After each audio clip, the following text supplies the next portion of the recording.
Om Swastiastu. Om Swastiastu. Bertemu kembali di acara podcast Taksuagung dengan programnya Kalapurwaka yang bertemakan Balawicara. Jadi tidak henti-hentinya program ini terus berlanjut untuk menggali informasi tentang bagaimana sejarah dan perkembangan Bleganjur dan masa depan Bleganjur itu sendiri. Nah, kali ini kami di Taksuagung kedatangan tamu yaitu juga penggelut Bleganjur dan juga penggelut kekebiaran dan eksis mengkomposisi kerawitan Bali tentunya dalam ranah kekebiaran, dan dulunya beliau juga eksis mengkomposisikan Bleganjur. Nah, beliau berasal dari Tabanan, yaitu dari Desa Penebel Babahan, dan yang kini menetap di Batu Riti di Perian Kangin, yang notabene basisnya adalah kekebiaran gaya Perian, yaitu Bapak Wayan Tusti Adnyano. Selamat malam Pak Yan.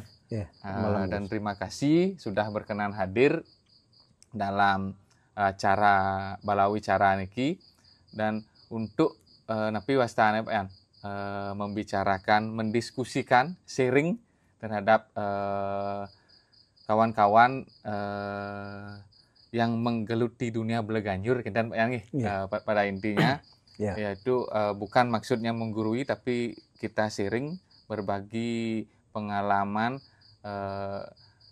khususnya dalam konteks komposisi Bleganjur. Nah, sebelum lanjut ke pertanyaan-pertanyaan Pak Yan, mungkin Pak Yan bisa memperkenalkan diri secara singkat Pak Yan. Waktu yang silakan. Terima kasih waktunya Gus. Om Swastiastu. Om Swastiastu.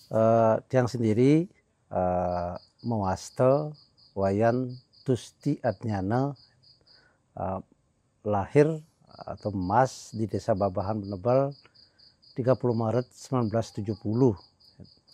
Mengenyam pendidikan di kampung, SD di rumah, SMP 1 Penebel, SMA 1 Tabanan, 90 lanjut ke STSI Denpasar, tamat 95, dan Pak Yan mengambil pasca sarjana di bidang pendidikan di Undiksa 2010. Nah, untuk riwayat berkeseniannya itu berawal dari ketika Pak Yan sudah mulai mengenyam pendidikan di STSI Denpasar. Ya, saat itu sudah dipercaya menggarap gong kebiar. Ya, pada saat itu mungkin ada tabok kreasi, kadang-kadang dolanan. Itu sudah mulai dari tahun 92, tepatnya di Banjaranyar Perian. Setelah itu ke gong kebiar anak-anak, sempat gong kebiar dewasa sampai sekarang. Berarti sampai sekarang tetap eksis dalam dunia komposisi kerawitan yang Nah, mungkin Tiang tidak mengulik di ranah kekebiaran, dan Pak Yan juga Tiang tahu punya karya-karya Bleganjur mungkin pada tahun 2000-an atau sebelumnya, dan sampai saat ini. Nah,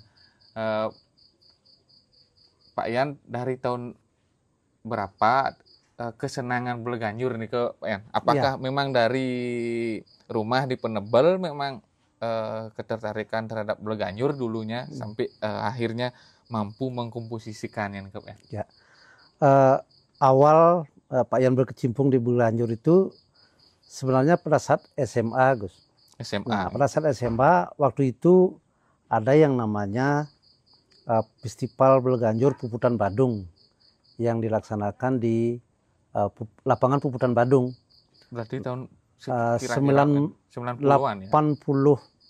89 sampai 90 itu Pak Yan tetap mengikuti lomba itu, termasuk juga setiap tahun SMA 1 itu didolat untuk mengiringi pawai. Pada saat itu kan pawai PKB-nya. Kalau Tabanannya sudah mendapat lambang Tabanan, SMA 1-nya diberikan kepercayaan untuk Lampang Tawanan, Bleganjur pasti kita anak-anak SMA-nya. Nah, terus pada saat itu tidak ada guru tabuh, mungkin hanya mendatangkan konsultan tabuh saja, Pak Arnawo dan Pak Blimade Gading itu. Kita sudah mencoba mengkomposisi Bleganjur tahun 88 untuk ikut di Puputan Badung. Nah, pada saat itu 4 pos. Zaman itu kan Bleganjurnya di pojok-pojok lapangan, pos 1, pos 2, pos 3, pos 4. Nah, sangat sederhana Bleganjurnya. Bahkan kriterianya pun sampai diatur. Gendingnya ada gending cepat, ada gending lambat. Sampai sebegitunya. Artinya kriterianya sudah diberi POM Pak Yan. Iya. POM untuk bentuk ya. Bentuknya. Karena Bleganjur sebelum lomba-lomba itu jarang yang menggunakan pengawak istilah sekarang. Paling atau pengadeng. Ya. Bleganjur itu dulu bentuknya ya batel. Ya batel, gila gitu. Berarti itu saja. Dan Pak Yan, dalam kesejarahannya ya. Sebelum adanya lomba sebelum adanya lomba di Pak Yan mengikuti tahun 88 nih, jadi dalam konteks sejarahnya nih Bleganjur nih batel kan Pak Yan? Iya, batel. Nah, beranjak dari latar belakang Pak Yan di Desa Babahan, yang Pak Yan ketahui karena Pak Yan dari kecil hidup di budaya di Penebal di Babahan. Bleganjur itu ketika ada prosesi memendak. Sebelum ke Beji itu namanya memendak. Jadi, nah pada saat itu yang komposisi yang digunakan oleh Sekogong pada saat Pak Yan kecil itu adalah dabut lu. Dabut lu dengan pola kenang dugde gitu. Tapi di Bleganjur. Tapi jalan gitu. Di alatnya barungannya Bleganjur kan? Barungannya Bleganjur. Secara komposisinya dabut lu. Gitu. Ya, dabut lu. Setelah rawuh dari memendak kembali ke puro. Nah, sekarang prosesi ke Beji baru menggunakan gila. Gila Bleganjur. Nah, ke Beji. Nah, budaya di Penebal itu rawuh dari Beji. Nah, banyak kadang-kadang parasutri atau pepilihan istilahnya sudah mulai auranya beda, kerauhan segala macam. Nah, di sana baru menggunakan batel. Kalau istilah di daerah Badung, mungkin di kapal di daerah Agus sendiri namanya kali. Nah, kalau kami juga di Babahan menggunakan seperti itu dengan pola pur gira sudah. Tapi tidak ada gending-gending pengadeng, tidak ada gending-gending pengawak. Pengadengnya ada di pemendak tadi, di dabut lu itu. Gitu. Berarti gending yang mungkin di Gong Kebiar ditransfer ke Bleganjur ya. Karena logikanya Bleganjur itu kan diambil dari beberapa instrumen Gong Kebiar yang bisa dibawa berjalan kan gitu. Copotan gitu dicopot cuma menambah ceceng kopiah saja. Berarti seperti ini kesejarahannya dari Bleganjur itu dari rumah Pak Yan. Setelah itu berangkat ke SMA sudah diasah dengan lomba-lomba itu dan berarti muncul daya kreativitasnya untuk mengembangkan Bleganjur itu. Dan pada saat itu mungkin SMA 1 Tabanan tergolonglah dipandang gitu dalam hal Bleganjur. Bahkan Pak D. Arnawo sendiri saat itu yang gedengnya sederhana tapi sudah bagus saat itu. Beliau 4-5 kali sudah tembus gedengnya gitu. Karena di samping juga sederhana gitu. Kami juga penabuhnya ya lumayan. Iya, benar. Ya, teknik, secara tekniknya. Ya, teknik daya tangkap dan sebagainya. Berarti dari rumah memang sudah menggeluti dunia Bleganjur gitu ya. Dan sampai ke SMA sudah menggarap dan niki kan konsisten konsisten dalam menggarap Bleganjur dalam konteks lomba maupun konteksnya prosesi kan Nah, ketika ranah lomba nih Pak Yan, mungkin Pak Yan sudah mengalami ke jenjang menjadi juri juga kan Pak Yan? Iya, betul. Menjadi juri. Nah, dari karya mungkin dilihat dari potensi ataupun secara komposisi memang layak untuk menjadi juri. Nah, ketika Pak Yan mau menjadi juri, nih ini orang cara Bali kan kini yang pekerja nih paling kewa untuk mengapresiasi karya orang lain nih kok. Mungkin perlu cara pandang khusus untuk tidak menghakimi dan tidak unsur subjektif nih kok bisa masuk, karena karya seni yang kita nilai ini kan harus objektif ya. Karena menurut pandangan tiang nih harus objektif. Apa yang kita tapi wasanya apresiasi di lapangan itu yang murni kita apresiasi untuk menjadi pom penilaian kan kita ya. Ketika masuk ke ranah penjurian dari Bleganjur niki, apa yang menjadi adik Pak Yan nyak di juri malu ya. Sebelum menjawab itu, Pak Yan nyambung dulu yang tadi. Setelah Pak Yan kuliah di STSI, waktu itu tahun 92, 93, 94 itu di Penebal setiap 17-an gitu ada lomba Bleganjur antar desa. Gitu. Di sanalah kami, Bapak Yan sendiri selaku mahasiswa sudah menciptakan Bleganjur tahun 93, 94 itu. Kategori yang gening yang Pak Yan ciptakan itu sudah sesuai dengan kriteria lomba yang pernah Pak Yan alami di Puputan Badung itu. Nah, untuk di desa tingkat kecamatan, oke lah sudah pernah gitu. Dan juara juga. Setelah itu Pak Yan pernah diundang di Keramitan, di Kecamatan Keramitan ada lomba juga. Pak Yan kebetulan mengajar di Banjar Tengah, ya juara 1 dia.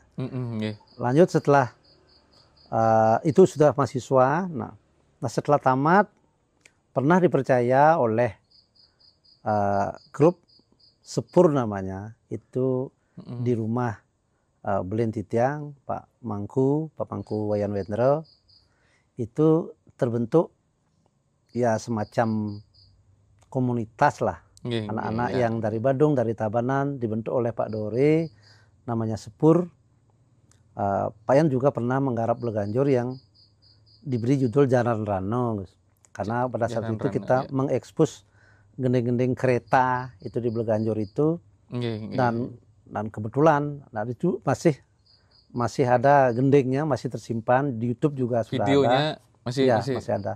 Dan kebetulan itu 2 kali juara 1. Di Puputan Badung sudah di Puspam. Berarti Puputan Badung sudah menjadi gelar budaya. Gelar budaya. Sudah Puspam juara 1, di UNUD juga juara 1. Tahun depannya dipakai lagi, nah meskipun sudah dimodifikasi, sudah di aransemen lagi bersama dengan anak-anak juga, juara 1 juga. Artinya pengalaman itu cukup memberikan bekal lah untuk Pak Yan sebagai komposer Bleganjur saat itu. Berarti Niko tahunan berapa Pak Yan? 2000-an? Yang di STSI itu tahun 92, 93, 94. Terus yang di Puspam itu 2007. Iya, 2007 ke atas. 2006 kayaknya, 2006 ke atas. Pernah dipakai sekali di Puputan Badung dan di Puspam di Art Center gitu. Ya, lumayan lah. Bisa menggebrak Badung saat itu. Pada saat Niko kan gitu. Ya artinya berarti bekalnya dari sana. Untuk mengapresiasinya Pak Yan nggih. Artinya yang ngai gending kan bekalnya memang dari rumah. Nami gending ring Penebal. Sehingga Niko berkembang sampai tahun 2000-an Niko. Dan mungkin Niko yang menjadi kendan Pak Yan. Menjadi bekal kenapa Pak Yan mau menjadi juri kan begitu. Termasuk juga ketika Agus dengan teman-teman membuat komunitas Taksu Agung, karena Pak Yan sendiri selaku penasehat di sana, sering mendengar, mengapresiasi karya-karya yang di Taksu Agung itu. Bahkan Taksu Agung sudah beberapa kali mendapat juara 1 dan Pak Yan mengapresiasi, mengikuti. Iya, benar sekali. Termasuk juga karya-karya lain di luar Taksuagung. Bahkan kadang-kadang karya di Taksuagung itu, terutama karyanya Putu Dore, ya kadang-kadang menjadi acuan gitu ya. Iya. Apa istilahnya, menjadi kiblat, inspirasi lah, ya, sumber inspirasi. Sumber inspirasi. Contoh yang dulu bobot vokalnya tidak terlalu banyak ya. Ketika Putu Dore menciptakan itu, sehingga memberikan inspirasi bagi komposer-komposer muda yang lain ya. Yang juga hebat-hebat, ya. Tidak kalah hebatnya. Membuka peluang lah. Ya, Nah, berdasarkan itu bekal sebagai komposer ada, bekal mengapresiasi ya, termasuk juga memberikan nasihat-nasihat dan sebagainya, sehingga Pak Yan dia menerimalah undangan sebagai tim 9 tahun 2023 itu. Berarti sebelum nikah kan udah pernah lah ternyata Pak Yan Sudah pernah sering di beberapa tempat. Sering di beberapa tempat. Ya. Nah, untuk menerima undangannya nikah kan perlu kendan khusus sesana Pak Yan. Mungkin pemikiran khusus untuk mengapresiasi karya orang. Itu mungkin Pak Yan memiliki indikator-indikator. Ya. Nah, mungkin teman-teman yang menyaksikan YouTube Taksuagung niki jadi sengaja yang membedah napi wasane indikator penilaian juri untuk napi wasane pangten lomba niku kadang-kadang memojokkan juri, memojokkan A dan B kan Pak Yan nggih. Ya. Nah, mungkin niki yang penting mungkin harus kita gali Pak Yan. Bagaimana tipsnya mungkin napi wasane form untuk penilaian niku. Gitu. Untuk memberikan apresiasi yang layak lah kan. Iya. Kenapa ini juara? Iya, kan gitu. Yang nih. Ya. Kadang kala setelah lomba itu kan mungkin. Nah, di samping juga ada format, kan ada kriteria, ada format penilaian. Nah, yang umum digunakan dalam format itu adalah yang pertama ide dari karya itu, kesesuaian ide dengan tema. PKB misalnya, kalau kita lomba Bleganjur dalam rangka PKB harus sesuai temanya itu dituangkan ke dalam karya itu yang pertama. Yang kedua teknik pukulan biasanya. Teknik pukulan. Teknik kegebuk. Mungkin tekniknya tinggi dengan teknik yang biasa-biasa saja sangat kentara di sana. Itu kan pembawaan. Ya, ketika terampil teknik tinggi, otomatis komposisi itu dibawakan dengan baik, apik ya, dengan baik, ringan gitu istilahnya. Yang istilah Bali ingan ya, cek sing bat elah betul. Itu teknik. Yang ketiga ide, teknik. Yang ketiga ini yang paling tinggi nilainya adalah kreativitas. Kreativitas itu nanti menyangkut beberapa indikator. Nanti Pak Yan secara khusus menjelaskan apa kreativitas itu. Nah, setelah itu baru ke penampilan yang lain, yaitu ke kriteria yang lain, yaitu penampilan. Penampilan juga sangat berpengaruh terhadap penilaian juri. Kenapa dia diberikan juara kan begitu, diberikan ranking, sedangkan yang lainnya tidak. 4 kategori itu yang menjadi landasan para juri kami dulu di tim 9 untuk merumuskan, untuk mengapresiasinya. Merumuskan dalam konteks penilaian. Dalam konteks penilaian. Berarti 4 niki umumnya yang ya. Ide, teknik, kreativitas, dan penampilan. Jadi pengaruh sih gini Pak Yan. Misalnya ide niki napi wasane temuan-temuan ide yang unik niki pengaruh enggak Pak Yan? Sangat pengaruh. Ya. Gini, ketika ide itu bisa menerjemahkan tema yang ada, misalnya kayak tahun lalu Segaro Kerti, sekarang Jano Kerti. Disinilah dituntut kemampuan Komposernya komposer itu meredefinisi namanya, Gus. meredefinisi. Redefinisi, itu kembali, definisi itu mendefinisikan kembali tema. Jadi apa namanya, menerapkan tema, mengaplikasikan tema ke dalam karya itu, sehingga betul-betul tema itu dibawa oleh komposisi dari Bleganjur itu. Jadi tepat. Iya, iya. Tepat nih, tepat. Ya, bukan malah sebaliknya. Jadi dalam artian apa namanya, jauh menyimpang. Dalam artian temanya ini, idenya ini, komposisinya tidak mencerminkan itu gitu. Oh iya, iya, iya. Kan tema sekedar tema, jadi karya ya karya kan, ya. kan seperti itu jadinya. Hal yang berbeda gitu. Ya. Harus relate nih, nyambung ya, harus nyambung karena itu menjadi kriteria penilaian. Taruhlah Tabuh Kreasi misalnya, kita anggap komposisi Bleganjur yang sekarang ini dianehkan misalnya, tapi ini bukan yang sebenarnya ya. Pak Yan anehkan Tabuh Kreasi. Kalau dulu Tabuh Kreasi judulnya ini ya tabuhnya jalan menjalan monto dijane nih. Tetap apa namanya, tabuhnya menjalan seperti itu dijane ya, misalnya ide dan temanya nyambung dengan judulnya gitu. Pohon Beringin gitu misalnya, atau apa gitu, bunga gitu. Yang mana mencerminkan daun beringin ini kan itu yang sulit. Karena menerjemahkan ide, meredefinisi tadi itu sulit sekali, karena ini acuannya adalah musikal. Bukan abstrak dia, bukan visual. Kalau visualnya kan hanya memperkuat, memperkuat saja. Bukan itu menjadi acuan, tapi bagaimana kita bisa meredefinisi ide ini ke dalam sebuah musikal. Nah, kalau boleh lebih ekstrem lagi, kita tantang misalnya tidak melihat karya itu dari segi visual, tapi dengan cara mendengarkannya, bahwa kita terbawa, oh ini pohon beringin gitu.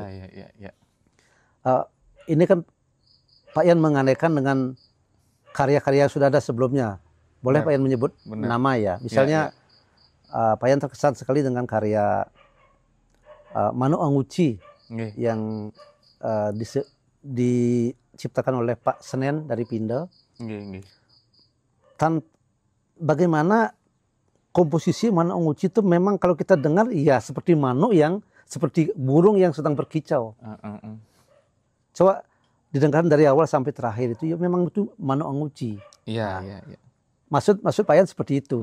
Karya itu seperti itu. Musikalnya, cara bukan ide dan konsepnya, dan tepat dengan musikal. Tepat, nah itulah yang disebut dengan meredefinisi. Jadi benar. Kemampuan seorang komposer untuk meredefinisi tema ke karya musikal. Benar sekali. Berarti Niko yang pertama harus pemilihan ide niki kan dapat tema niki kan, pemilihan ide dan tepat dengan apa yang diperbuat, apa yang dikomposisikan, dan Niko yang menjadi poin pertamanya untuk mengapresiasi Pak Yan. Baru setelah Niko berarti ke tekniknya kan kita yang keduanya. Berarti ke teknik kurang lebih teknik Niko kan cara nikang Pak Yan wau, cara membawakan. Cara membawakan. Dan elah ban ngabo ataupun napi wastan nggih cara Bali. Yang jelas apakah niki tidak menyangkut ke strategi komposernya, Pak? Secara tekniknya. Seorang komposer ketika melihat penabuh dengan teknik yang bagus, otomatis itu dijadikan bahan oleh komposer itu. Cek Perjani pesu ide yang memang betul-betul apa namanya kreatif gitu. Yang mune kelas penabuhnya jalan kene cek aloh pengen gending. Cek Perjani pesu, ya otomatis strategi Gus.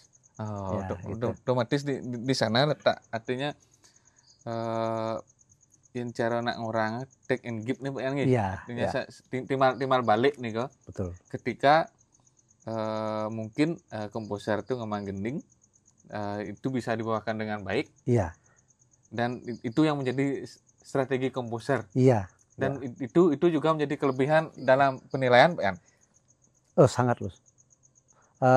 Begini, ketika ide muncul dari teknik penabuh yang tinggi, otomatis dalam penampilannya dia kan rapi, apik, dan otomatis juga komposisi yang diciptakan oleh komposer itu akan lebih kreatif lagi. Karena dia sudah bahan bakunya sudah bagus. Kemudian nih bojangan bahan baku nih jelas kalau ngai gending yang lebih kreatif lagi. Berarti juri ini kan juga menunggu hal yang mengejutkan. Kan kita dari apa aplikasi penabuh yang baik nih.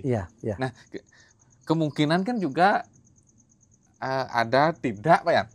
Ya. Dari artinya mohon maaf yang tidak ada menyinggung si A dan si B kan kita Pak Yan nih. Penabuh luwung ide luwung. Nah, ketika mungkin kan juri itu cara pandang kok sing ado pembaruan kreatif. Nah, mungkin Kindan apakah Pak Yan mengalami hal seperti itu, Yan? Kalau mestinya Pak Yan bicara secara umum saja, mestinya juri itu tahu mana yang kreatif, mana yang tidak. Oh iya. Mohon maaf, mana yang main aman gitu, mana yang memang tingkat kesulitannya tinggi. Ini memang dualisme yang sangat problematik gitu. Di satu sisi komposernya punya ide kreatif yang tinggi, yang membawakan atau penabuhnya tidak terlalu tinggi. Jadi agak sulit itu. Benar, ketika dipaksakan nanti pembawaannya tidak bagus. Ya. Atau penabuhnya dengan teknik tinggi, ngeracak istilah Bali. Ya. Jadi komposernya main aman saja, tidak anu. Nah, di sini mestinya siapapun yang menjadi juri itu pasti tahu sebenarnya. Kalau Pak Yan sendiri, mohon maaf, bukan lebih dari yang lain, bukan. Tapi karena sering bergaul dengan anak-anak muda, apalagi notabene berkarya Bleganjur yang kekinian, kreatif, dan Pak Yan mengikuti semua Bleganjur selama ini, mungkin dalam 2 dekade mengikuti. Sedikit saja dia mengambil atau mencopot gending atau komposisi orang lain, ya kita tahu. Niko pengaruh ya? Kalau Pak Yan sendiri ya. Berarti dari segi kreativitas kurang menurut Pak Yan. Oh iya. Nah, ini kayaknya pernah saya dengar ini Bleganjur Kabupaten Anu tahun sekian, atau Bleganjurnya si Anu tahun sekian. Dibolak-balik kemanapun melodinya kentara. Karena pengolahan itu sudah mengacu kepada sumbernya. Kentara. Karena begini Gus, tadi kan ide, yang kedua kreativitas. Ya, ide, teknik, dan makin kreativitas. Nah, kreativitas itu sendiri ada teorinya gitu. Untuk mengapresiasi ada teorinya. Biar tidak ke ranah subjektif. Kan kita ada teorinya, dan mohon maaf, mungkin Pak Yan cari-cari teori kreativitas pengarangnya orang Indonesia, itu mohon maaf tidak ada gitu. Yang Pak Yan temukan adalah teori kreativitas menurut Guilford. Beliau seorang penulis di Amerika. Jadi beliau menggolongkan kreativitas itu ada dari beberapa bagian. Ada beberapa bagian. Yang pertama itu adalah influence. Influence itu artinya kelancaran mengeluarkan ide. Influence. Ya, ketika kita terapkan di Bleganjur sekarang, jadi influence itu kelancaran mengeluarkan ide. Jadi di komposisi Bleganjur itu pertama dia yang mengeluarkan idenya, influence ini. Ya, jadi dia yang punya motif itu, ide itu dia yang punya. entah siapa itu. Iya, iya, iya. Dia yang pertama. Mungkin berikutnya ada yang mengikuti. Begitu. Yang mengikuti itu ya nilainya sudah kurang kreativitasnya. Itu menurut Pak Yan. Sudah kurang beda. Karena dia hanya ya menjiplak atau mengcopy, meskipun di aransemen sedemikian rupa. Bukannya saja menjadi sumber inspirasi saja Pak Yan. Ya. Itu influence namanya. Yang kedua originalitas. Jadi murni karya original karyanya dia, bukan menjiplak dari orang lain. Yang tadi itu kan pertama dia mengeluarkan. Iya. Terus yang kedua memang murni dia yang punya karya. Benar. Ini seharusnya tinggi nilainya. Originalitas. Seperti mungkin Pak Yan bisa jelaskan.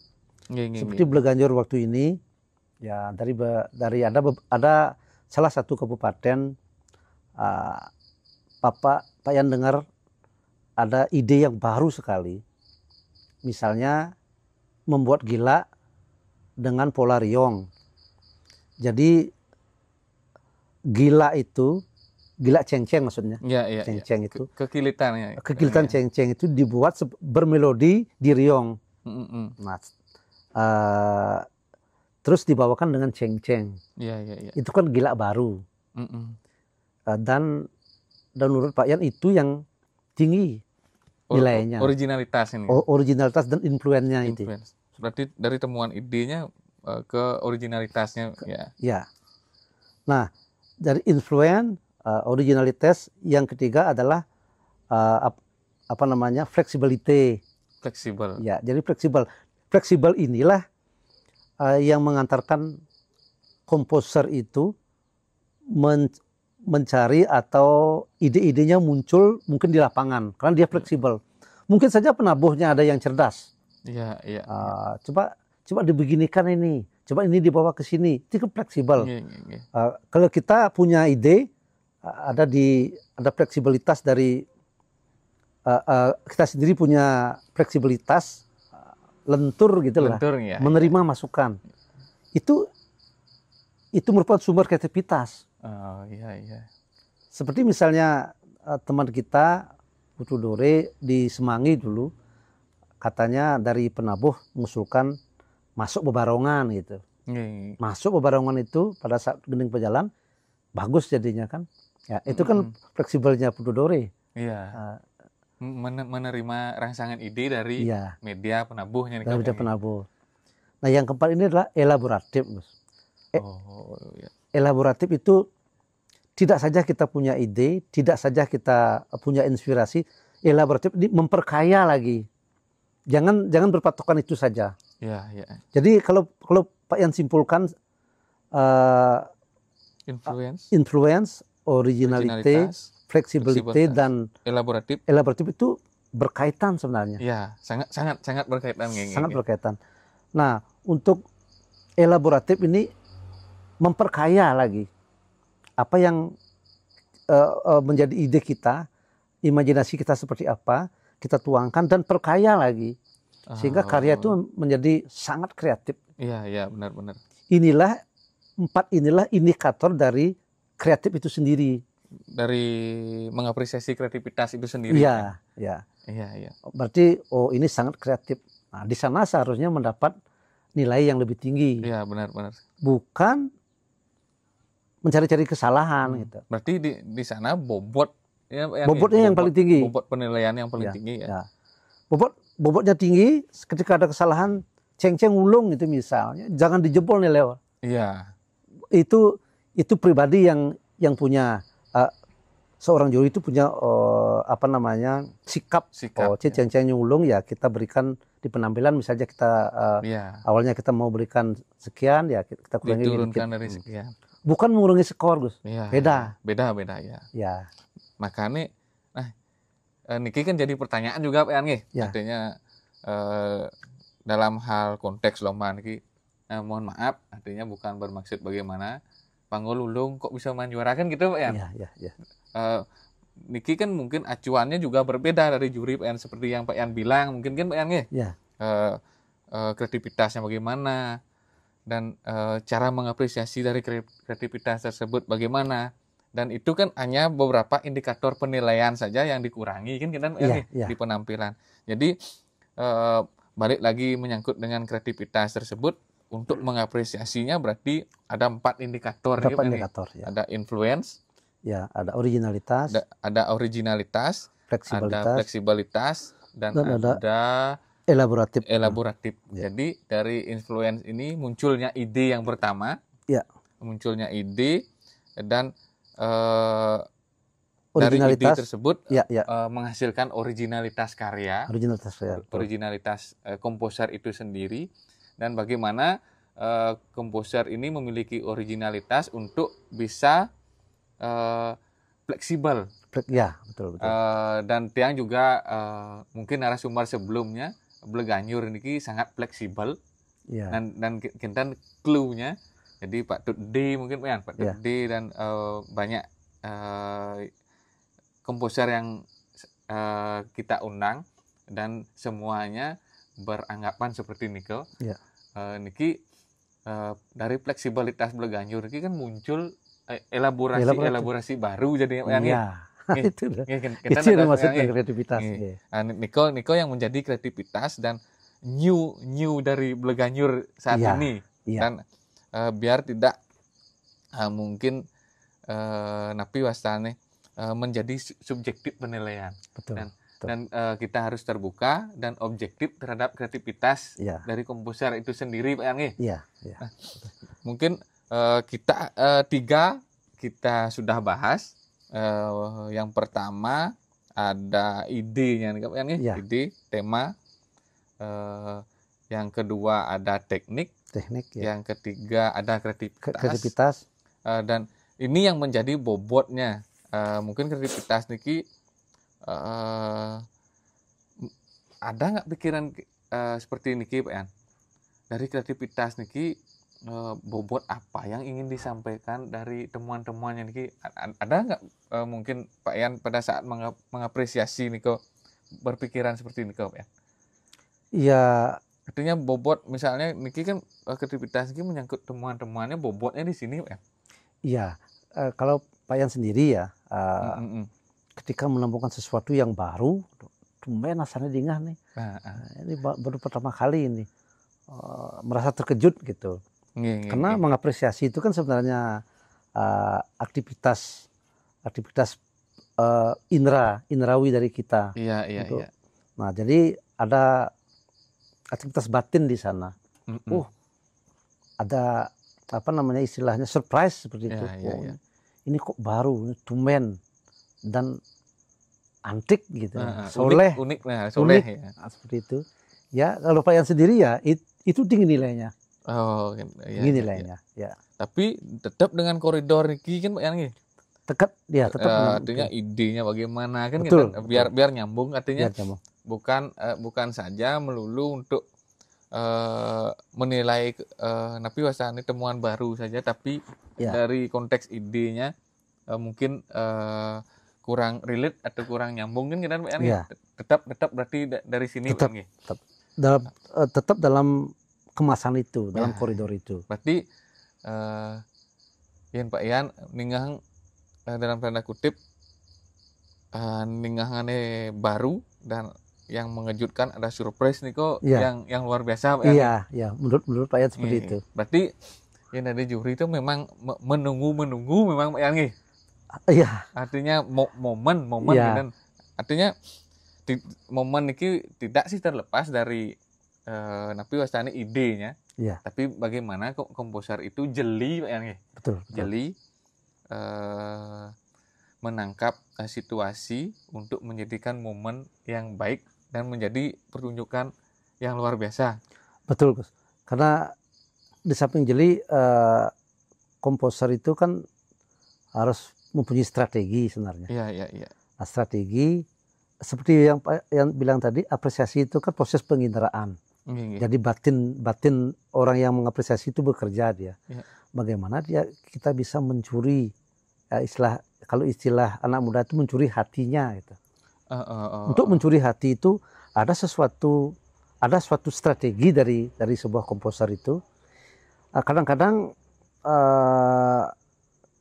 istilah Balinya jang-jangnya luwung, jang-jangnya cek nyak pas itu yang kadang-kadang mencuri perhatian dari juri itu sendiri. Asalnya kalau kene ini tapi sing gitu ya. Iya, ya. Artinya diberi asupan baru. Iya, ya. Cek luwung bener ngejang gitu loh. Nah, kadang-kadang ide itu bagus, ide itu kreatif, soleh, unik, ngejang sing luwung ban, sing masih berhasil. Karena itu strategi sebenarnya. Pangus ini teman-teman, pangusnya. Strategi nggak pangus itu. Iya, iya. Berarti untuk Kendan ini Pak Yan, apakah Pak Yan punya atau mungkin Pak Yan mengetahui apa sih sebenarnya apresiasi nih Pak Yan? Oh iya. Artinya kadang-kala masyarakat umum kan Niko yang tidak mengerti. Iya. Mungkin nih jadi juri kene apresiasi dan lain sebagainya. Artinya mungkin teman-teman yang menyaksikan Napi Wasane diskusi niki perlu tahu ya. Iya, ya oke. Sepanjang yang Pak Yan ketahui, nah ini mohon maaf juga tidak menyombongkan diri gitu. Iya, iya. Ada bukan maksud menggurui kan? Iya, bukan maksud menggurui tapi sharing, sharing memberikan informasi dengan cara pandangnya Pak Yan sendiri. Iya. Kalau apresiasi itu kan ada 3, Gus. Satu apresiasi empatik namanya. Empatik. Ya, yang kedua apresiasi estetis. Yang ketiga apresiasi yang kritis. Gitu. Kritis. Nah, empati gitu. Empati. Ya. Nah, baru sekedar kita menaruh empati terhadap karya itu. One luwung nih asone gitu. Seperti itu dia. Mungkin bila dugaan gitu. Iya, seperti itu. Nah, artinya dia merasa ini luwung nih gitu. Nama rumunto kan artinya. Iya. Belum dia mendalami. Kita apresiasi estetis. Keindahan. Patuh misalnya gitu. Ini dengel di ini gitu. Nggih. Maro masih dangkal itu. Iya. Benar. Satu empati itu artinya menaruh hati. Yang kedua estetis, luwung di ngedengel gitu. Bahasa Balinya dengel itu kan. Nah, yang ketiga kritis ini yang sudah sampai ke mendalam dia. Mendalami komposisi yang diapresiasi saat itu. Iya. Ini yang tingkatnya paling tinggi. Nah, seharusnya apresiator ia mempunyai apresiasi ketiga-tiganya, lebih-lebih apresiasi yang ketiga ini. Ya. Artinya bukan hanya sekedar empatinya saja, bukan sekedar estetikanya saja, tapi kritis nih Pak. Harus kritis. Ya. Kritis itu sampai ke akar-akarnya yang Pak Yan sebutkan tadi tentang kreativitas itu. Ada 4 indikator itu. Masuk dia ke sana. Berarti niki sangat berhubungan. Sangat berhubungan. Ya. Karena apresiasi itu kan proses mengindra yang Pak Yan katakan tadi, yang berawal dari visualisasi dulu, melihat, termasuk juga mendengarkan. Setelah itu baru pemahaman. Iya. Setelah pemahaman baru ada penghayatan di sana. Melihat, paham, menghayati dia. Setelah menghayati itu baru keluar evaluasinya. Dari proses yang ketiga ini, yang keempat baru evaluasi. Evaluasi kadang-kadang menjustifikasi itu luwung atau jelek gitu. Kalau di bidang kalau di angka-angka ya dikasih angka 80 90 Iya. Itu evaluasi. Berarti sebelum angka ini muncul berarti kan ini yang terpenting Mbak Yang. Iya. Lebih-lebih di kritis. Iya. Apresiasi kritis. Apresiasi kritis niki bukan engke nak orang nah. Kadang-kadang kritis itu kan dianggap buruk kan Mbak Yang. Mungkin pemahaman kritis niku untuk memberikan Napi Wastanin ke catatan lebih mungkin Mbak Yang. Catatan lebih dan sangat memperhatikan. Betul. Bukannya yang lainnya tidak diperhatikan, tapi dari indikator niki, dari indikator kreativitas niki, ini yang paling banyak mendapat apresiasi kritis. Kan Iya. Kendan kemungkinan Pak Yan. Iya, betul. Karena kritis itu kan apresiasinya sudah tahap penganalisaan. Dia sudah menganalisa itu, bagian per bagian, dan dia paham itu. Nah, untuk membuat paham dengan komposisi orang itu tidak mudah. Coba kita bayangkan, kita sebagai apresiator mendengarkan sekali karya orang itu, mudah apa enggak? Iya, Itu sangat, kalau kita tidak berbekal sebagai komposer, pengalaman, pernah mengapresiasi karya sebelumnya, sulit. Dan juga mengikuti Pak Yan, harus mengikuti bukan hanya menonton langsung saya, tapi juga mungkin Cerojani kan YouTube kan Pak Yan, ya pengalaman mendengar nih kok sangat penting sekali, benar yang Pak Yan bilang nih kok. Jadi sangat sulit nih kok, karena yang Cerojani Bleganjur kan per detik ngidang ini muswangan. Ya banyak kejutan Pak Yan. Betul. Jadi Niko yang sangat sulit sekali. Jadi ingin orang untuk menjadi juri, untuk pengalaman mengapresiasi Niko sangat sulit. Jadi harus tahan mengalami, tahan ngai kan kita Pak Yan. Benar Pak Yan. Tahan ngai dan mengikuti, menganalisa. Jadi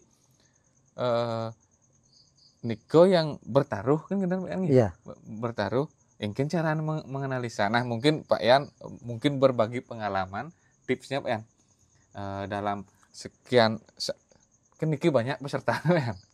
Dalam Rumah Bleganjur itu kan banyak dan memang berwarna dan beragam. Mungkin mungkin cara Pak Yan nih cara pandang Pak Yan untuk menganalisa dari Kendan Pak Yan.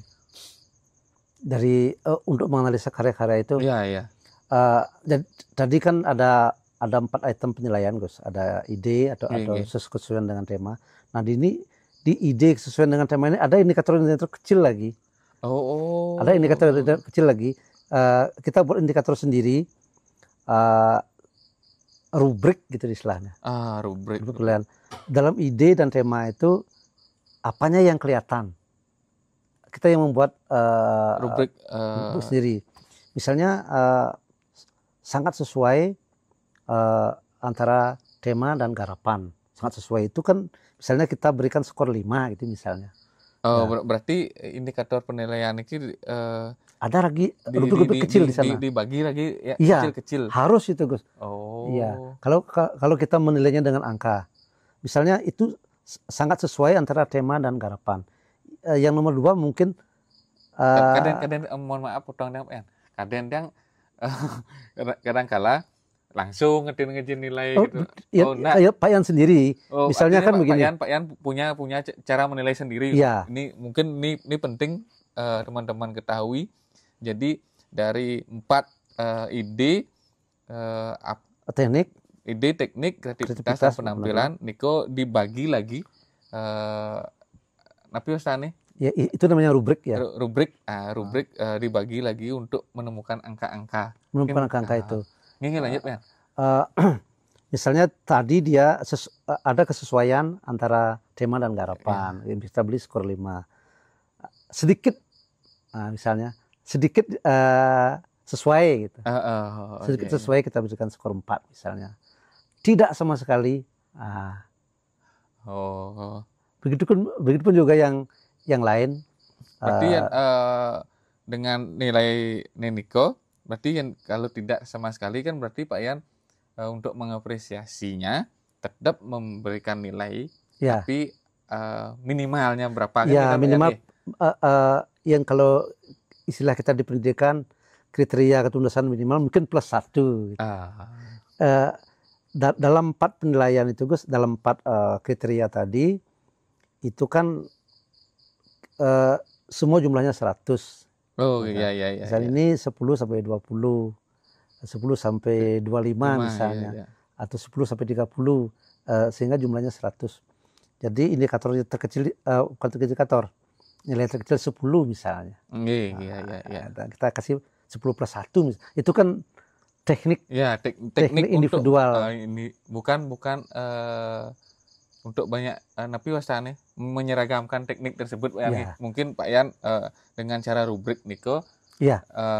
Untuk lebih memberikan apresiasi lebih dalam konteks menilai karya kan kita Iya. Kalau tidak dengan seperti itu Pak Yan sendiri, Gus, karena mungkin kemampuan terbatas seperti itu, bingung nanti. Oh, nggih. Asane ne luungan san ken ne. Ah, Cenah nilainya kurang nih. Pesan-pesan bo gede bincin bingung. terus menin dan nggih. Terus menin. Ya, kita punya rumus tersendiri untuk menilai itu. Nah, jadi ada tambahan lagi Gus. Untuk kita sebagai apresiator, sebagai apalah namanya, sebagai juri, di samping menguasai teori apresiasi, menguasai teori kreativitas, dan menguasai teori evaluasi ini. Oh. Karena evaluasi itu sebenarnya ada di dunia pendidikan. Nah, ketika di seni diadakan evaluasi, minimal mendekati valid. Karena valid sekali nggak bisa. Lomba seni itu tidak bisa. Ya. Karena lomba seni itu terkait dengan rasa gitu. Ya. Terkait dengan kengken demen gitu. Fleksibel lah. Fleksibel. Bikin kembali dengan fleksibel ya, benar. Ya. Berarti harus mengetahui juga teori evaluasi nih, evaluasi. Nah, balik lagi terkait dengan rubrik nih kan. Ya. Berarti item-item dari 4 item nih kok. Satu misalnya ide nih kok dibagi berapa nih kok lagi ya? Itu ya kalau seperti Pak Yan bilang tadi, kita yang punya tanah sendiri. Kalau dari kurator tidak diberikan. Karena prinsip penilaian dari kurator itu hanya ide, bentuk, penampilan. Gitu. Ide, bentuk, penampilan. Nah, ya. Berarti dibentuk itu sudah menyangkut kreativitas, banyak item berarti kan gitu. Itu kan apa namanya, diambil dari bagian-bagian dari karya seni itu. Karena seni itu kan ada ide, ada bentuk, ada penampilan. Berarti yang terakhir itu evaluasi ya nih. Evaluasi. Berarti Niko juga ada Pak Yan memiliki atau mungkin pernah membaca dan cara pandangnya tentang evaluasi nih ya. Mungkin Pak Yan bisa berbagi. Nah, evaluasi ini kan sebenarnya bisa dilakukan dengan cara kualitatif, bisa dengan kuantitatif. Berarti dua nih, kualitatif dan kuantitatif. Kalau kualitatif itu kita menulis apresiasi kita dalam bentuk tulisan. Misalnya dalam gila ceng-ceng tidak rata, itu kita tulis. Teknik kekiritan riong bagus, tulis itu. Itu kualitatif. Nah, sekarang kalau kuantitatif itu yang tadi, misalnya di ide ada kesesuaian dengan tema 5, kesesuaian sedikit 4, tidak kelihatan sama sekali. Niko kuantitatif. Berarti itu kuantitatif. Angka dengan tulisan apresiasi nih kan. Jadi untuk merumuskan itu, merumuskan mungkin salah satu karya yang ikut serta lomba. Jadi perlu adanya analisis atau evaluasi kualitatif dan kuantitatif. Ya. Jadi untuk menghasilkan evaluasi yang mendekati valid. Yang mendekati valid. Ya. Jadi secara kualitatifnya mungkin teknik ceng-ceng tidak rata, riong tidak rata, atau pemain kenang dan lain sebagainya. Dan untuk menghasilkan angkanya di kuantitatif. Di kuantitatif dia. Baru valid gitu. Tapi itu Pak Yan sendiri itu sebenarnya Pak, tidak istilahnya singjuari gitu. Mungkin ini yang dengan adanya diskusi ini teman-teman bukannya maksud menggurui kan Pak Yan ya? Bisa memakainya kan bisa memakainya, dan agar tidak disebut lomba mungkin ada yang merasa tidak cocok dan kurang cocok dan lain sebagainya, dan mungkin ada solusi-solusi lain selain apa yang kita diskusikan kali ini yang bisa menjadi acuan untuk mengapresiasi dari karya-karya Bleganyur khususnya kan kita bukannya karya Bleganyur saja, yang lain mungkin betul. karya yang lain pun seperti niko. Nah, yen kentane sing masuk di pom penilaian Pak Yan. Munyin perabot gitu misalnya, kesesuaian munyin perabot, tema menyangkut dengan kreativitas dan banyak item lainnya. Karena niko kan dipilih perabotnya. Nah, yang cara mungkin konyang sih perabot luwung. Ini kan Pak Yan? Iya. Konyang perabot luwung, tapi ketepatan pemilihannya mungkin saih. Ya, saya. Ataupun yang lainnya. Di beberapa lomba ada yang memang menyertakan suara gamelan itu ke penilaiannya. Tapi khusus tadi kita bicara tentang yang di PKB itu tidak secara khusus itu. Tidak secara khusus. Mungkin masuknya itu di ide itu, Gus. Di ide. Karena ide itu gini. Ada komposer itu memang sengaja menggunakan suara gamelan yang tidak terlalu rendah gitu. Ada yang sengaja memang saya gede gitu. Ada sengaja yang tidak terlalu gede. Dan itu juga terkait dengan idenya dia dalam menciptakan lagu itu. Iya. Mensiasati saya itu. Yang kene saya nih kengken cocok nih. Gitu. Nah, ini kamu orang yang apakah tidak pengaruh nih Pak Yan? Maksudnya sing memang tidak ada di pom-pom penilaian. Di pomnya tidak terlalu khusus ada di tertuang di sana. Berarti di idenya. Ya, tetapi di ide kita sebagai apresiator itu yang bisa menganalisa nih duwak nih. Nih saya gamal kene gending nih. Sama seperti kita Gus. Kalau kita ke Gong Kebiar itu ada Selisir, Sunaren, Dembung atau Demung. Nah, ketika kita diberikan kepercayaan untuk menggarap, ini saya ini Selisir nih cenik, jadi rago menggarap, kengken cara pangidang gerong masuk, kan harus disiasati itu Gus. Kita jadi ngegending di tengah-tengah aja nih, uli dumone, uli di misalnya uli ding sampai ding ke sini, terlalu tinggi dia. Oktav rendah atau oktav tinggi. Ya, mungkin kita siasati dari dung atau dari deng ke sininya di tengah-tengah biar gerongnya bisa masuk. Kan itu siasat sebenarnya. Nah, salah satu yang andekan itu di Gong Kebiar, begitupun juga di Bleganyur di Bleganyur itu sendiri. Gitu, Gus. Benar sekali. Jadi karena kadang-kala kan kentan Pak Yan. Saih niki anikel ngabo gending itu mungkin ada nah ngenah dalam konteks komposisinya kan kita ya. Berarti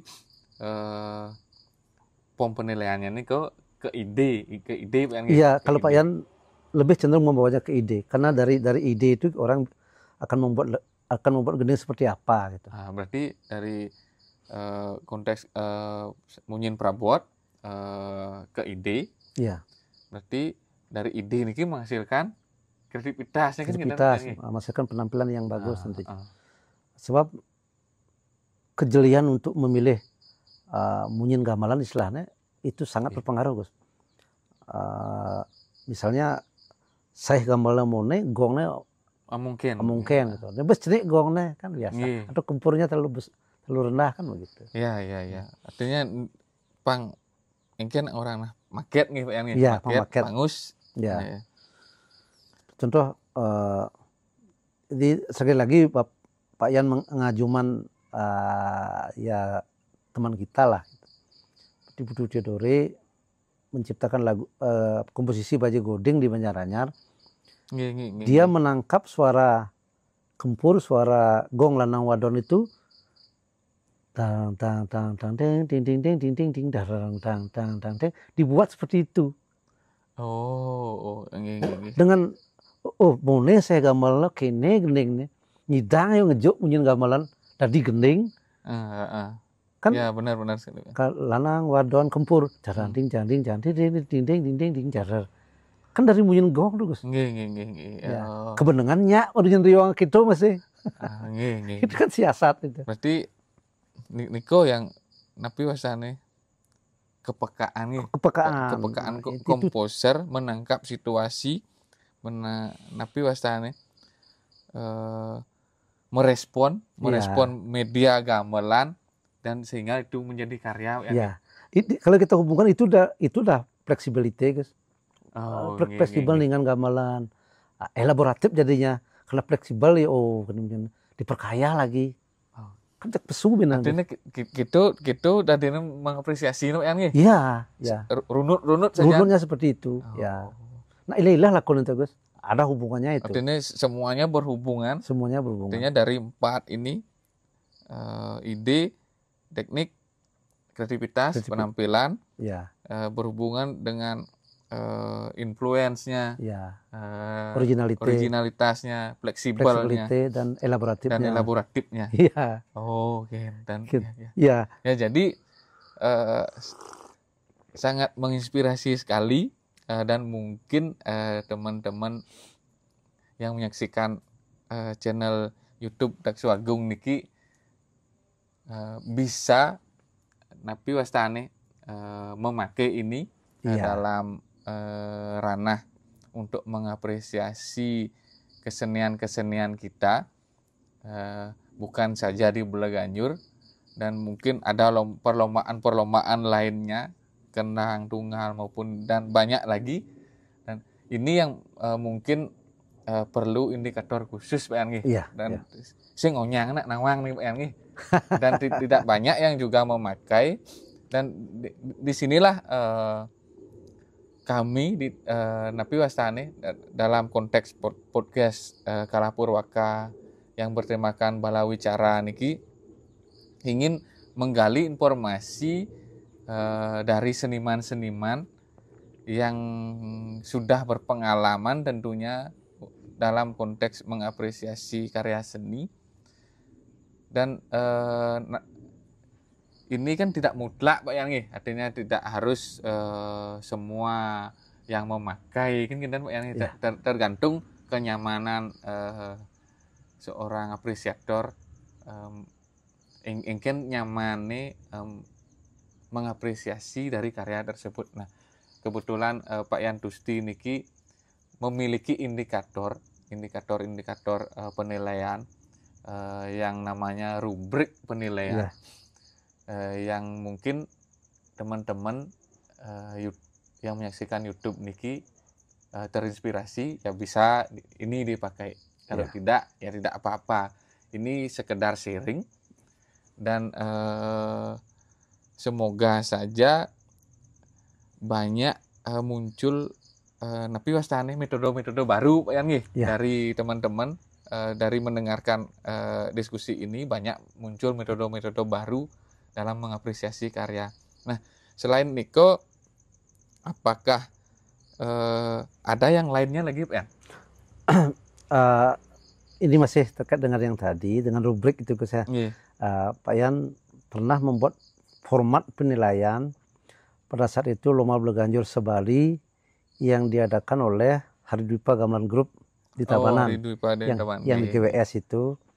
Pak Yan mencoba membuat formulasi baru tentang penilaian itu dengan rubrik, dengan kualitatif, kuantitatif, segala macam. Pak sudah format sedemikian rupa. Nah, ketika kita berbagi dengan teman-teman juri, ada setengah teman yang tidak bisa menggunakan itu, ya kita berikan dia kebebasan untuk mengapresiasinya. Ada beberapa sesuai dengan cara mereka. Ada beberapa orang yang sangat setuju dengan formulasi Pak Yan. Nah, sehingga pada saat itu ada setengah juri yang tidak memakai rubrik, setengah juri yang memakai rubrik. Jadi berkolaborasi sehingga menghasilkan juara tertentu jadinya. Sehingga ya boleh dibilang sedikit ada kelemahan. Jadi mendekati validitas gitu. Ya, karena tetapi ada kelemahannya yang tadi itu Gus. Karena sebuah teori pasti ada keunggulan, ada kelemahannya. Pasti Pak Yan. Kalau dari teori evaluasi yang Pak Yan bilang tadi, ada rubriknya, ada skor Kita menggunakan skor, Gus. Iya, Sebelum menggunakan nilai itu, kelemahannya adalah ada beberapa karya, ada beberapa peserta yang nilainya sama. Ya, misalnya nomor urut 1 dengan nomor urut 5 misalnya sama nilainya. Karena kita seperti menilai siswa, banyak siswa yang nilainya sama. Nah, bagaimana cara mengatasinya? Itu adalah dengan catatan juri yang tadi Pak bilang kualitatif itu. Berarti kan kene Raden Pak nggih.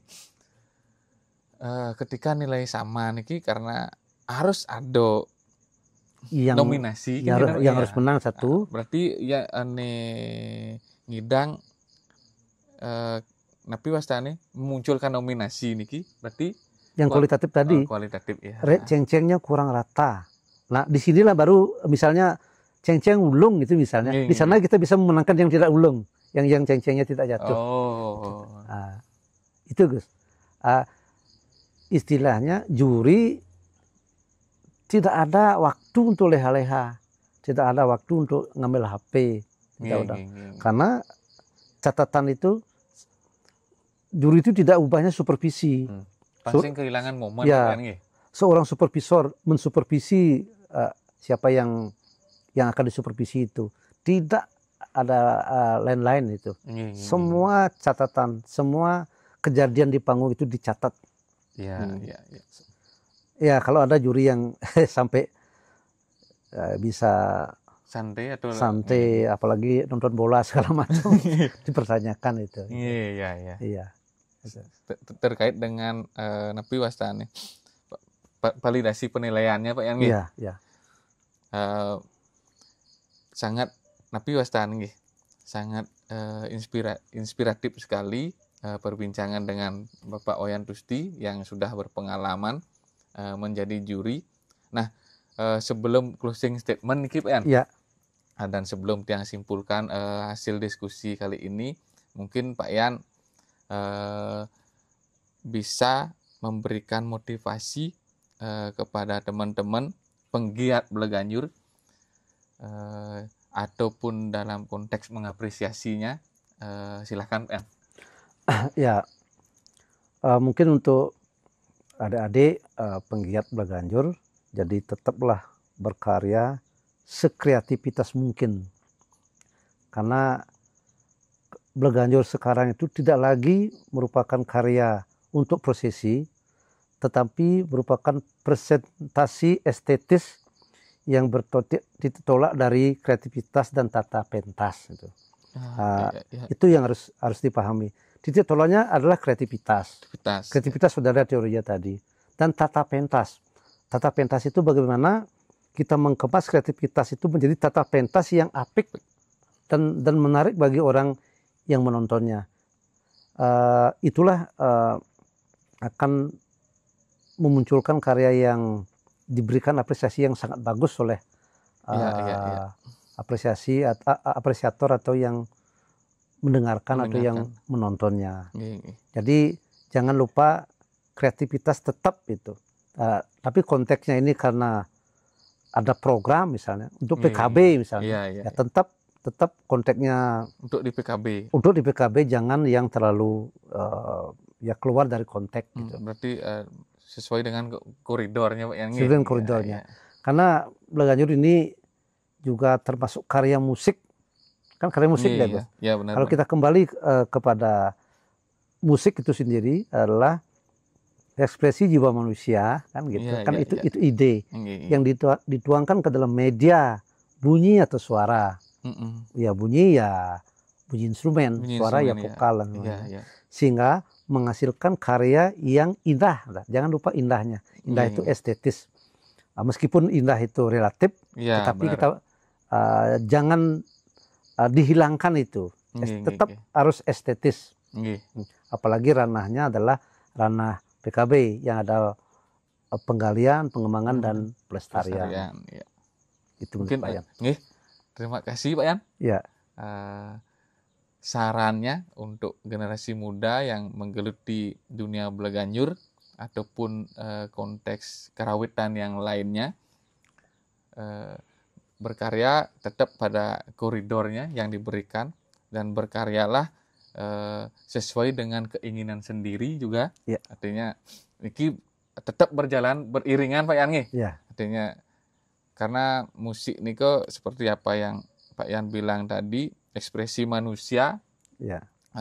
Yang menghasilkan karya-karya yang estetis ini Ya. Pak Yan nggih. Ya. Nah, terima kasih sekali lagi atas waktunya Pak Yan, Ya. yang sudah menyempatkan hadir pada diskusi kali ini, yaitu diskusinya tentang bagaimana cara pandang Pak Yan Rusti terhadap kesejarahan Bleganjur, perkembangan Bleganjur, dan bagaimana pengalaman beliau terhadap mengkomposisi, menghasilkan karya-karya Bleganjur. Dan yang pada inti dari diskusi kali ini yaitu tentang apresiasi atau mengapresiasi dalam ajang perlombaan Bleganjur, dan juga bisa dipakai untuk ajang perlombaan seni kerawitan yang lainnya. Ya. Niko pada intinya yang dapat saya sampaikan diskusi kali ini. Sampai ketemu dengan narasumber yang lainnya yang mungkin bisa memberikan wawasan ataupun berbagi pengalaman terhadap teman-teman yang menyaksikan channel YouTube Dakswagung dalam acara Kalapurwaka yang bertemakan Balawicara. Sampai ketemu di episode berikutnya. Tutup tiang untuk Pramo Santi. Om Santi Santi Santi. Om.